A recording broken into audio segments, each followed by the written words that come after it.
asimismo de la contabilidad a través del registro propiamente de cada una de las entidades que efectivamente vamos desarrollando, y en este caso entonces hablando específicamente, recuérdense ustedes de lo que son las sociedades mercantiles.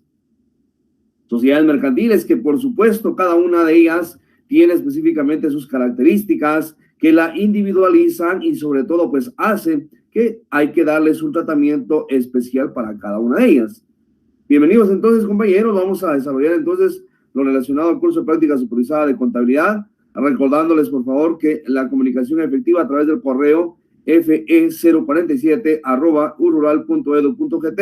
Su servidor Edson López. Vamos a seguir entonces durante este proceso compartiendo con ustedes y sobre todo pues aprendiendo juntos, recordando nuevamente lo que relaciona entonces el aspecto contable de una entidad mercantil.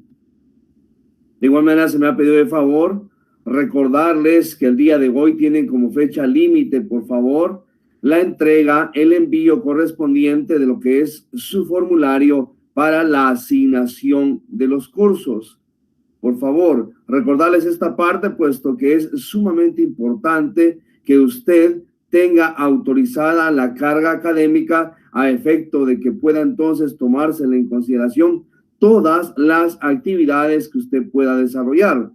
Al mismo tiempo también asegurar con ello que usted va a tener entonces la ponderación en las diferentes actividades que va a realizar de los diferentes cursos asignados. Así que si usted ya lo hizo, efectivamente pues hacer caso omiso, y quienes no, por favor, pedirles de que podamos entonces mediante el formulario respectivo hacer llegar ya esta información a su sede de estudio, por favor, a efecto entonces que usted pueda inscribirse y asignarse los cursos respectivos de acuerdo a la cantidad que está llevando. Así que por favor entonces un llamado súper especial para que por favor usted proceda a cumplir con ello. Si ya lo hizo, felicitaciones, para que de esa cuenta pues usted esté con esa seguridad de que efectivamente sus actividades van a ser consideradas como parte del proceso entonces formativo. Estamos entonces ya en la semana número 4, efectivamente vamos avanzando. Esto implica pues ir conociendo los detalles propios de lo que es entonces el proceso de la práctica supervisada de contabilidad. Dicho sea de paso, pues esta misma la vamos a ir desarrollando cada una entonces de acuerdo a los estudios que vamos a realizar, al análisis de casos que se les va a estar compartiendo para que efectivamente usted también pueda poner en práctica el conocimiento acumulado durante su proceso formativo. Hoy vamos a desarrollar entonces lo relacionado con los procesos a seguir en el desarrollo de la práctica supervisada y por supuesto darle continuidad a las sociedades mercantiles y practicar lo que es entonces una sociedad en comandita. Ya vamos a establecer entonces sus diferencias en relación con las demás sociedades. Su servidor Edson López, como siempre, entonces vamos a continuar dándole seguimiento a lo que hemos venido platicando, hemos venido desarrollando. Entonces, recordémonos, inicialmente pues platicábamos sobre el proceso que conlleva entonces un análisis, que conlleva entonces una actividad investigativa propiamente a través de la práctica del mismo profesional. ¿Por qué es importante entonces? Porque recordémonos que toda actividad que realiza el profesional de las ciencias económicas va siempre a estar entonces buscando alguna acción que transformar, que cambiar, que mejorar, y de esa naturaleza entonces todo trabajo va a convertirse siempre en un proceso investigativo. Independientemente de que la práctica la estemos o no realizando, esta nos va a permitir que en cualquier momento en el que usted ejecute una acción objetiva, una acción real y concreta de lo que es entonces la práctica de contabilidad, el hecho mismo de usted estar ejerciendo la contabilidad implica entonces convertirse también en un proceso investigador. ¿Por qué? Porque usted está obteniendo datos y bajo esa cuenta emite enunciados, emite entonces sentencias que le permiten a usted tener entonces razón del quehacer que está realizando. Entonces, por ello es importante que la investigación vaya aunada a nuestro proceso formativo y a la vez también recordarles de que de repente ya muchos de ustedes están en ese proceso, otros están por iniciarlo y quienes de repente todavía no, pues van a iniciar también el proceso de la tesis, y la tesis implica realizar entonces procesos propios investigativos que permitan la objetividad del proceso de investigación. Nuestro objetivo para la presente clase es entonces establecer los procesos de las diferentes fases de la práctica supervisada de contabilidad, aplicando principios establecidos en el reglamento respectivo. Para que pueda desarrollarse la misma, entonces, hay un reglamento que cumplir. Y ese reglamento implica entonces, pues, las directrices que son necesarias que podamos conocer para que podamos entonces en algún momento dado, pues, realizar la misma cuando se tenga entonces la oportunidad. ¿Qué es la práctica supervisada de contabilidad? De acuerdo a ello, entonces, decimos que es un proceso académico que se desarrolla en la docencia, el servicio, la investigación y la extensión, por medio de la cual se confronta la teoría con la práctica, asesorado y supervisado para la búsqueda de soluciones a problemas suscitados en la región. ¿Qué implica esto entonces? Primero, la práctica misma es un proceso académico porque permite entonces ir dando a entender, ir conociendo, ir aplicando los conocimientos adquiridos a la fecha y de esa manera también cotejar los mismos con la realidad y que ésta efectivamente nos permita emitir conclusiones, emitir entonces también algunas recomendaciones para que podamos seguir mejorando nuestra práctica en relación a la contabilidad. La praxis cotidiana nos va a permitir entonces entender el desarrollo mismo de lo que es la actividad contable. Ahora, tiene que ver con la docencia, por supuesto, porque entonces esta permite una interrelación, un intercambio de ideas entre docentes, discentes, y al mismo tiempo también que le permite al practicante brindar asesoría, apoyo hacia el ente receptor de la misma y quien se está beneficiando con esta práctica. Repito, pues puede ser una práctica propiamente dicha a nivel de reglamentación de la universidad o simplemente también el hecho de que usted esté ejerciendo ya la profesión o apoyando procesos relativos y relacionados con la contabilidad. El servicio, porque entonces tiene que ver también con la prestación de sus servicios profesionales que van a orientar, van a guiar, van a asesorar entonces a quien también esté haciendo uso de sus servicios contables. La investigación, ¿por qué es importante la investigación, mis estimados compañeros? Y es que muchas veces pensamos que el investigador es aquella persona que está encerrada en un laboratorio haciendo experimentos, y no es así. El investigador normalmente pues se hace en la vida cotidiana y somos todos. El asunto es que se nos ha olvidado y luego pues tampoco tenemos un proceso sistemático que nos permita ir recopilando nuestras experiencias a lo largo de nuestra práctica contable. ¿Por qué somos investigadores? Desde el mismo hecho que usted, por ejemplo, nace una etapa del ser humano a nivel de la psicología, establece la edad del preguntón. Usted tal vez por ahí ha tenido la experiencia, usted pasó por ello, familiares, hijos, etcétera, que a cierta edad le están preguntando a usted ¿y por qué? Que si está nublado, ¿por qué? Que si vamos a comer algo, ¿y por qué? Entonces, el ser humano es eminentemente investigador. El problema es de que muchas veces lo vamos abandonando y entonces se nos olvida ese proceso de investigación. Ahora, ¿por qué la investigación es importante en la contabilidad? Verbigracia es el hecho de haber entonces en este momento emitido el reglamento para las ONGs, suspendiéndose también, valga la redundancia, la suspensión de la Corte de Constitucionalidad respecto a la ley de ONGs. Entonces ya empezar a ver ese tratamiento contable y eso implica entonces que debemos nosotros investigar, establecer ventajas y desventajas de la contabilidad, del registro, cuáles son esas lagunas que pueden existir. Dentro de la legislación aparecen muchas lagunas, entonces que debemos de ir corrigiendo. Implica entonces un proceso de investigación. Por eso la práctica contable, no solamente como curso, sino en la praxis cotidiana del profesional de las ciencias económicas, permite un proceso de investigación, porque entonces usted va a entender diferencias, va a entender similitudes, va a entender entonces ventajas y desventajas de hacer X o Y proceso. Por ejemplo, el hecho mismo de nosotros analizar la sociedad referente hoy a la sociedad de emprendimiento. Por ejemplo, la sociedad de emprendimiento es unipersonal. Entonces, el hecho mismo que usted venga y diga, bueno, ¿cómo es sociedad si es una persona? Entonces, empezamos a hacer un análisis. Eso implica investigación, porque usted está estableciendo el porqué de las cosas.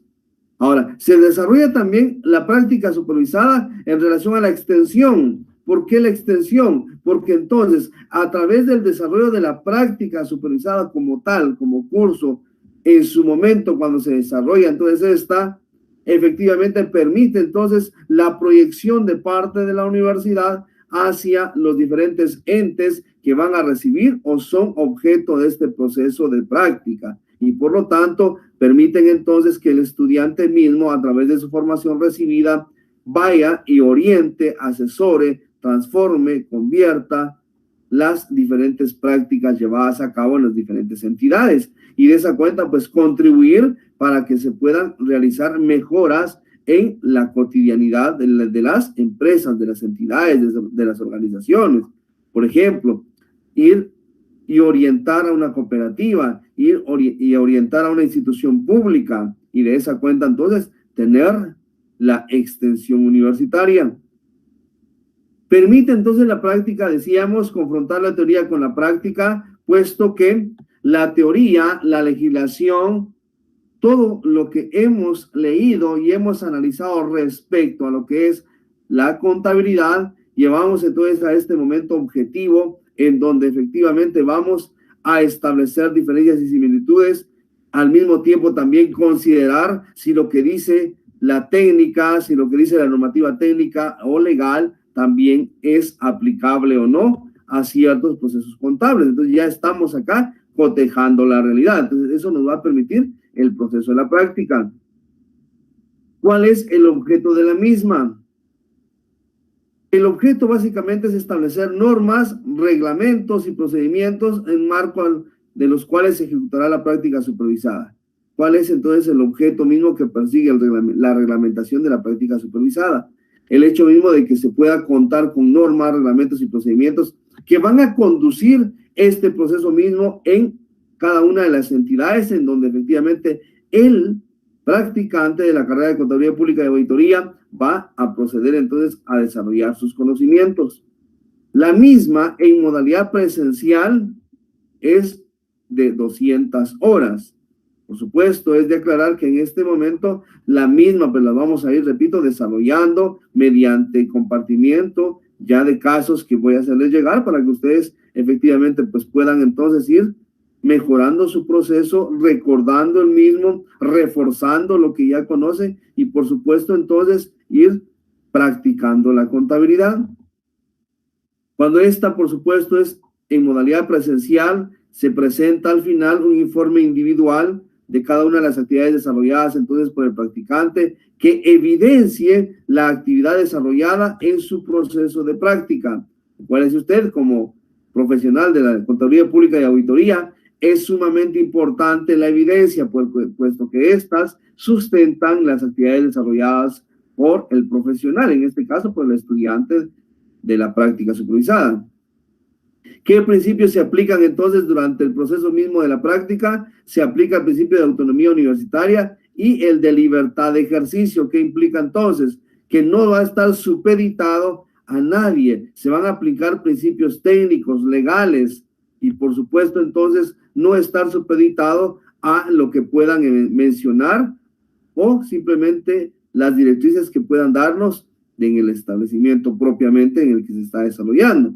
Por supuesto, va a tener un control interno, van a haber reglamentaciones internas, pero reglamentaciones específicas del área de contabilidad, que usted muy bien ya sabe que son técnicas y legales, son de aplicación general. Entonces, no va a tenerse ninguna actividad de presión para que se puedan realizar ese tipo de acciones. Entonces, por lo tanto, la práctica misma no se subordinará o ligará a organizaciones que disminuyen o tergiversan dichos principios. Simplemente se aplican entonces lo relacionado con las prácticas aplicadas a normativa técnica y legal. Bajo la realización de la práctica supervisada se persiguen objetivos generales orientados al proceso que está llevando el practicante y al mismo tiempo también el alcance y logro de objetivos específicos relacionados con los objetivos generales. Entonces, de acuerdo a lo que vaya a realizar, efectivamente van a emitirse estos objetivos.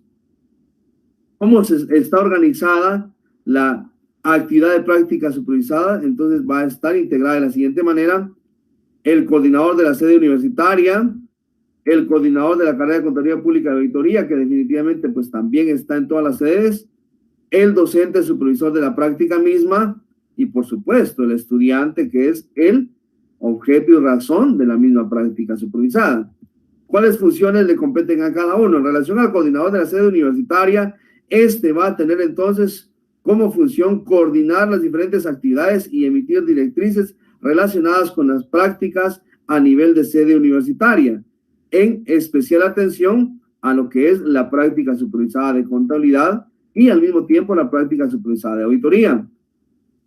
El coordinador de la carrera de Contaduría Pública y Auditoría va a tener a su cargo entonces establecer relaciones interinstitucionales que permitan también la aplicación del conocimiento del practicante de Contaduría Pública y Auditoría para que él pueda entonces tener ese acercamiento con instituciones que faciliten su acceso y por supuesto también el apoyo fundamental para que nuestros estudiantes efectivamente puedan realizar la práctica misma. El docente supervisor de la práctica supervisada de contabilidad tendrá a su cargo entonces la asesoría respectiva referente a los diferentes movimientos, actividades que desarrolla el practicante a efecto de orientarlo en su proceso y de esa cuenta entonces ir y aplicar el conocimiento adquirido. Los estudiantes tienen como función principal el hecho mismo de prestar sus servicios de manera directa a las entidades a las cuales va a prestar sus servicios de la misma práctica y por lo tanto este tiene entonces la obligación de presentar el informe respectivo en modalidad presencial.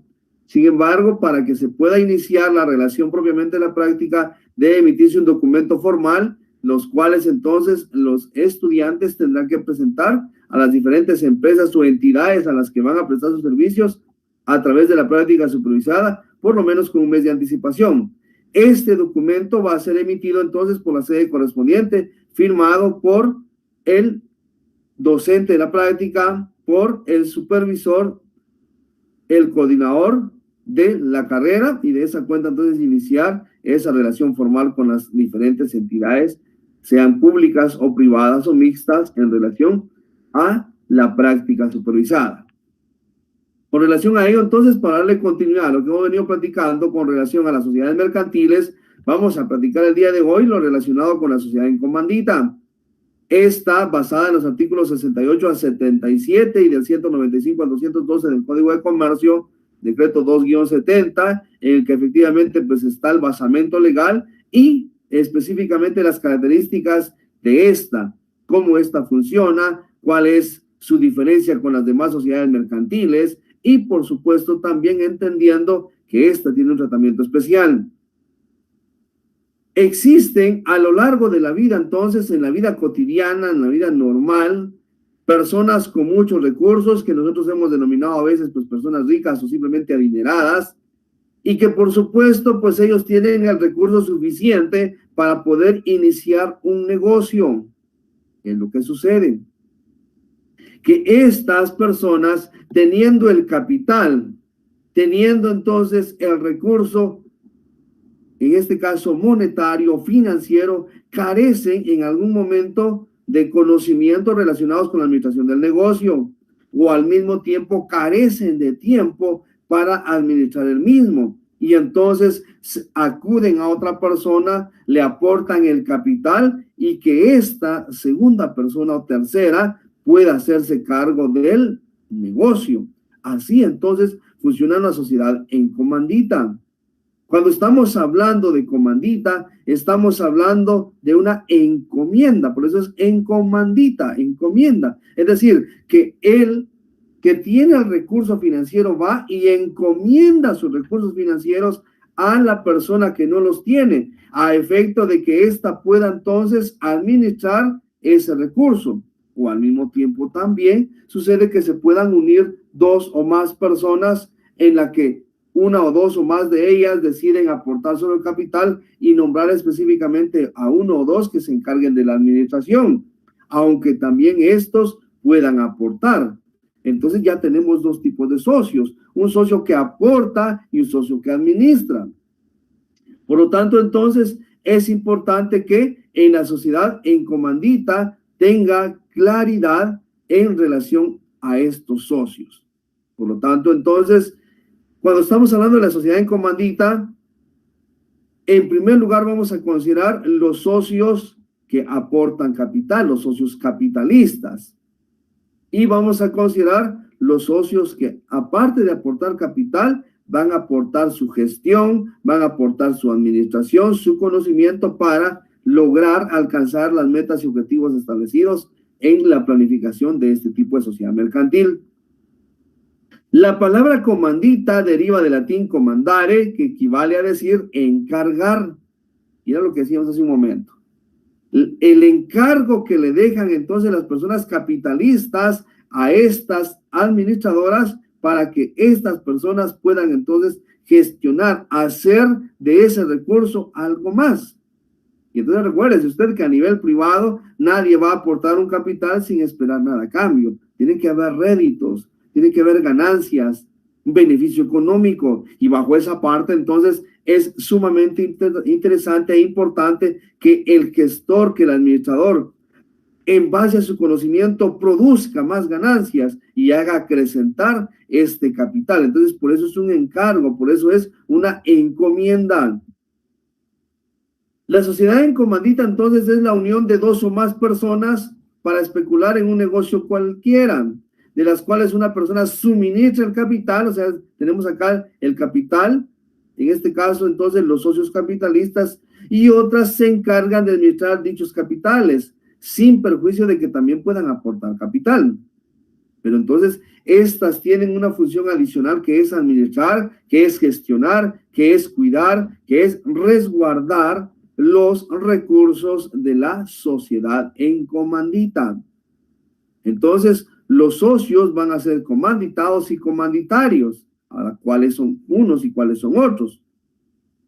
La persona que aporta su capital, entonces se va a denominar socio capitalista o socio comanditario, mientras que la persona que se encarga de administrar ese recurso, aún también aportando capital, es el socio comanditado, es decir, entonces al quien se le encomienda la organización, la dirección, la administración del negocio jurídico, que en este caso es la sociedad mercantil. Por lo tanto, entonces existen dos tipos de socios, dijimos, los que nada más aportan su capital y los que quedan encargados de administrar la empresa, la sociedad mercantil. Los que aportan su capital reciben el nombre de comanditarios, mientras que los que van a gestionar, mientras los que van a administrar este ente se van a denominar gestores o comanditados, es decir, a quienes se les encomienda la administración del negocio, la administración de la sociedad, y estos entonces tienen la obligación de velar por la correcta utilización del capital. Por lo tanto, entonces, en una sociedad en comandita, la responsabilidad de uno y otros socios es diferente. ¿Por qué? Porque entonces se distinguen dos tipos de socios. Recuérdense, les pediría de favor que nos recordemos cuáles son estos tipos de socios. Entonces entendemos que los socios comanditarios tienen frente a terceros una responsabilidad limitada a su capital comprometido en la escritura social. ¿Quiénes son los socios comanditarios? Recuerden, si dijimos, los comanditarios son aquellos que aportan el capital y sencillo, dejan su aporte, ellos se retiran y hacen que otros lo administren. Entonces, si hay una responsabilidad frente a terceros, en este caso, por ejemplo, una deuda, una obligación contraída, implica entonces que ellos en su momento van a responder solamente al límite de su capital aportado. ¿Cuánto es? Simplemente lo que establece la escritura social, la escritura constitutiva.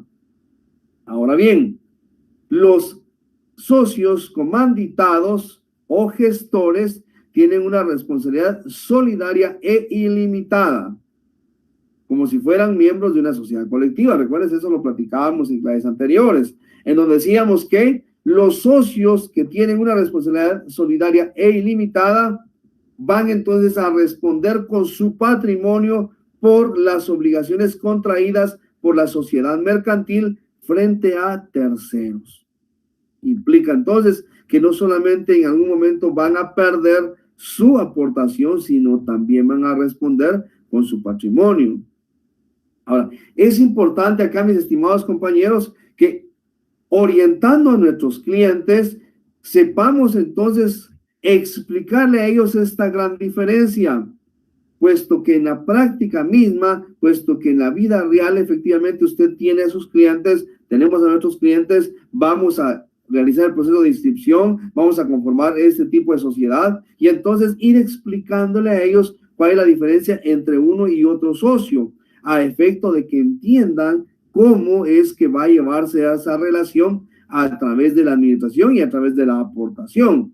Es sumamente interesante e importante, por favor, que a nuestros clientes les hagamos entender esta diferencia para que no tengan inconvenientes al momento mismo de estar entonces dirigiendo u organizando esta sociedad mercantil. Entonces, fundamental es conocer y explicar y diferenciar los socios que intervienen en una sociedad en comandita. A veces los socios fundadores capitalistas cuentan con suficiente capital para dotar solo ellos a la sociedad, pero también hay casos en que tales socios no tienen o no quieren invertir gran capital en la empresa, por lo que hay necesidad de dividir ese capital comanditario en partes alícuotas. Cuando estamos hablando de partes alícuotas, son partes iguales y por lo tanto estas partes iguales reciben el nombre de acciones. Y entonces estas acciones se venden a quienes estén interesados en participar, en invertir, y entonces son parte del público y se convierten en socios. Entonces acá nace otra figura sumamente interesante, que es la sociedad en comandita por acciones. Entonces tendríamos sociedad en comandita simple y sociedad en comandita por acciones, ¿sí? Y aquí entonces la división de las sociedades en comandita que sean de dos clases. ¿Cuáles son? Dijimos la sociedad en comandita simple y la sociedad en comandita por acciones. Gran diferencia entonces que la segunda tiene un capital representado en partes alícuotas, en partes que representan entonces ya una parte igual del capital, llamada acciones. Recordando que las acciones entonces son documentos que son emitidos hoy, por favor, nominales. No se pueden emitir acciones al portador. Ya entonces es importante que toda acción efectivamente esté de manera nominal. La sociedad de comandita siempre aporta capitales, mientras que la sociedad en comandita por acciones, entonces, inversiones a través de socios que entonces están representados mediante las acciones. La sociedad en comandita simple está representada por personas, la sociedad en comandita por acciones está representada por capitales. Según el capital comanditario no esté o sí esté respectivamente dividido, entonces se va a denominar comandita simple o en comandita por acciones. Si el capital no está dividido en partes alícuotas llamadas acciones, entonces es comandita simple. Si el capital está dividido en partes alícuotas, implican entonces acciones y se denomina entonces sociedad en comandita por acciones. Y acá le es aplicable lo establecido también en la sociedad anónima, que ya vamos a ver entonces también paso a paso. Por lo tanto, entonces tenemos dos sociedades o dos tipos o dos clases de sociedades en comandita. Es en comandita simple y en comandita por acciones. Vamos a ir entendiendo la sociedad en comandita simple. El capital está suministrado por uno o dos o más socios comanditarios o por estos y los socios gestores a la vez. Recuerden que tenemos socios capitalistas y quienes se encargan de la administración. El socio comanditario o capitalista no puede aportar como capital su capacidad, crédito o industria personal. Sin embargo, su capital puede constituirse en una patente de invención o en la comunicación de un secreto de arte o ciencia, con tal que no le aplique por sí mismo. Es importante, por favor, esta restricción. Él va a aportar capital o simplemente si es inventor, tendría que realizar su proceso de invención para que se tenga la patente misma. Es prohibido al socio comanditario, óigase bien por favor, ejercer acto alguno de administración social o proceder en tal forma que prive la libertad de acción de los socios gestores. O sea, ellos no pueden, tienen prohibido, mis estimados y apreciados compañeros, realizar procesos de administración. Ellos son solamente socios comanditarios, solo aportan capital, solo están entonces en reuniones para toma de decisiones. Sin embargo, quienes administran, quienes orientan el proceso de la sociedad mercantil son los socios gestores. ¿Qué sucede si un socio comanditario viene, administra e interviene en el proceso organizativo de la sociedad mercantil? Entonces, al violar tal prohibición, quedará solidariamente responsable con los gestores a favor de terceros. ¿Qué implica entonces? El hecho mismo que un socio comanditario venga e intervenga en la administración y organización de esta sociedad mercantil elimina esa forma de socio comanditario y lo convierte en socio gestor automáticamente.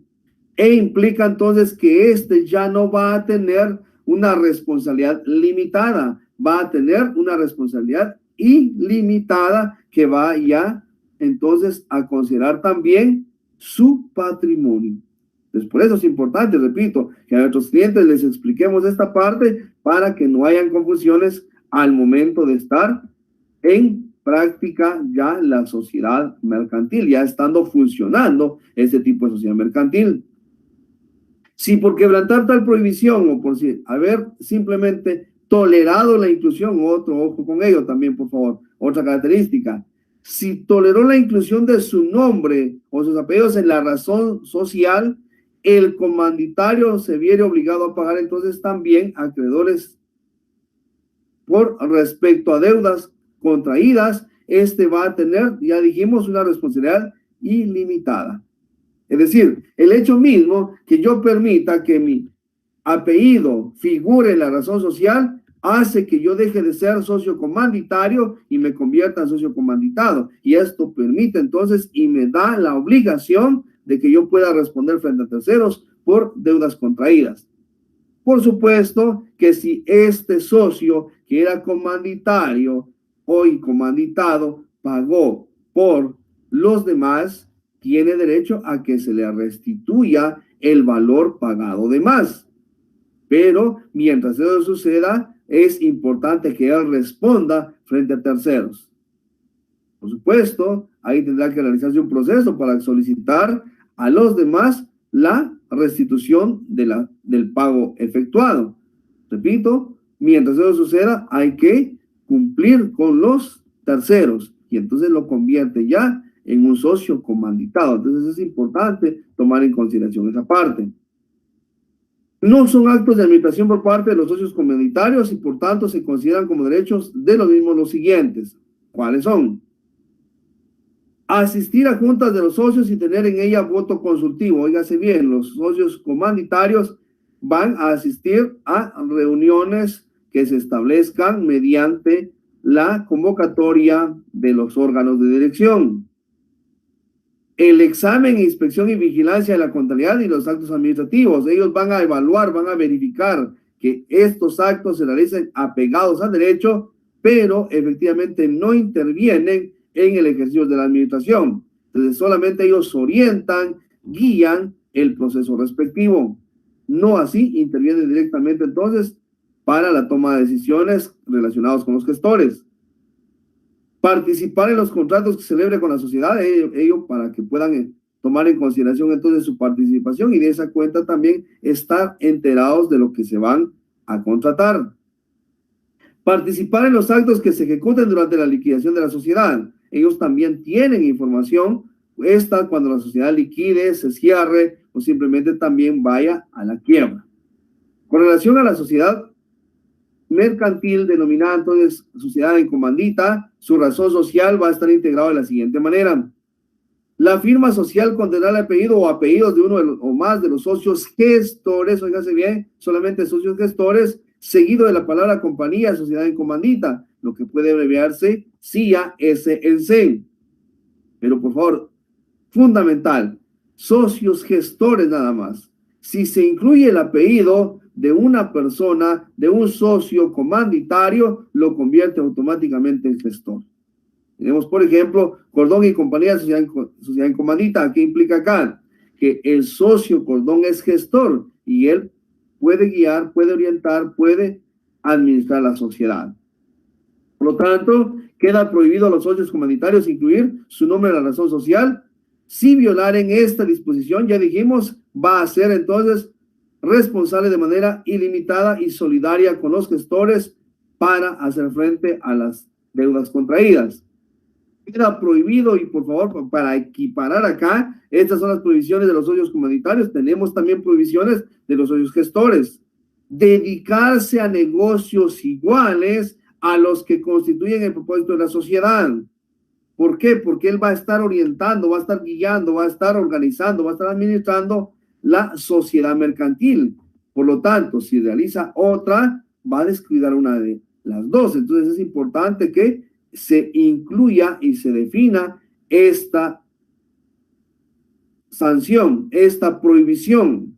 Dentro de la escritura social, entonces, deberán quedar las exigencias, las responsabilidades de cada uno de los socios y también sus aportaciones. Por lo tanto, la escritura social debe dar las mismas formalidades que ya platicamos para cualquier tipo de sociedad. ¿Qué es lo que debe contener?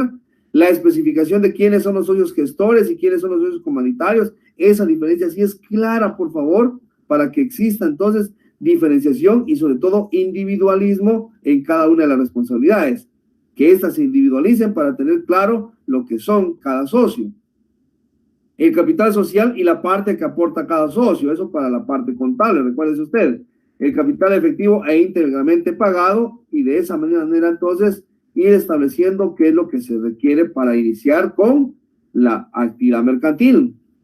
El capital mínimo entonces requerido debe estar aportado íntegramente al constituirse la sociedad, ya sea por uno o más socios comunitarios o en su defecto por los socios comunitarios, pero debe estar aportado, por favor. De acuerdo a eso, vamos a ver entonces algunos ejemplos en relación a la apertura contable de la sociedad mercantil, recordando que esta información la extraemos, por favor, de la escritura de constitución. Acá es importante, por favor, entonces, que vamos a considerar dos tipos de socios, los socios gestores y los socios comunitarios.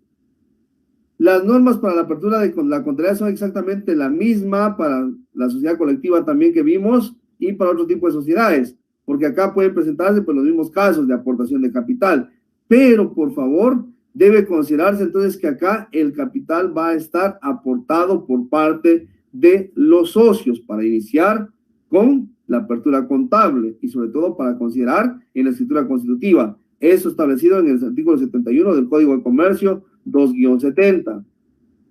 Veamos un ejemplo, pues. Supongamos que el señor Armando Guerra es un comerciante establecido desde ya varios años y es bastante acreditado. Sin embargo, este desea ampliar su radio de acción y como no cuenta con el capital suficiente, se aboca al señor Armando Bronca Segura y le propone que juntos formen una sociedad en comandita simple para tal objeto, desarrollar y acrecentar sus ventas. El señor Guerra, por ser el que ya tiene la experiencia, va a tener entonces el carácter de socio gestor y por lo mismo será encargado de la administración de la entidad. El señor Bronca Segura, en su carácter de socio comunitario, solo compromete su capital a aportar y por lo tanto entonces el señor Guerra, a través de su experiencia y sobre todo a través de que ya acreditó el negocio, solicita que se le reconozca entonces un 10% sobre su aportación para que sea considerado como crédito mercantil o simplemente pues un valor adicional, la plusvalía. El hecho mismo que ya está reconocido la entidad, ya el negocio existe y por lo tanto tiene el reconocimiento.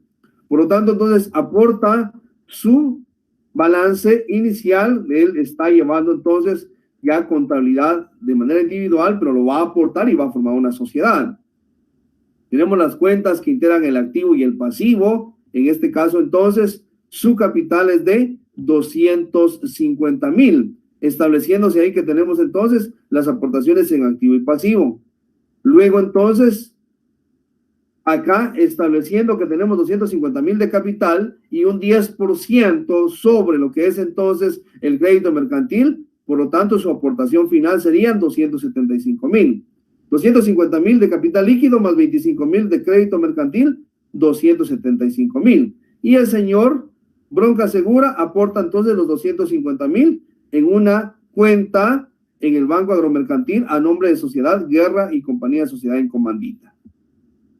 De esa manera, entonces, acá lo único interesante es que aparece un valor intangible denominado crédito mercantil, que es una cuenta entonces que va a aparecer en nuestra contabilidad. Por lo tanto, el registro correspondiente queda de la siguiente manera. Considerando los aportes de ambos socios, recuerden ustedes que aportaron entonces cuentas de activo y pasivo en el caso del señor Guerra, que tenía entonces ya la entidad iniciada, ya el negocio realizado, y luego entonces también incorporarse aquí el crédito mercantil. Necesito que por favor le pongamos mucha atención a esta parte, el reconocimiento del crédito mercantil, y luego en la parte de los socios.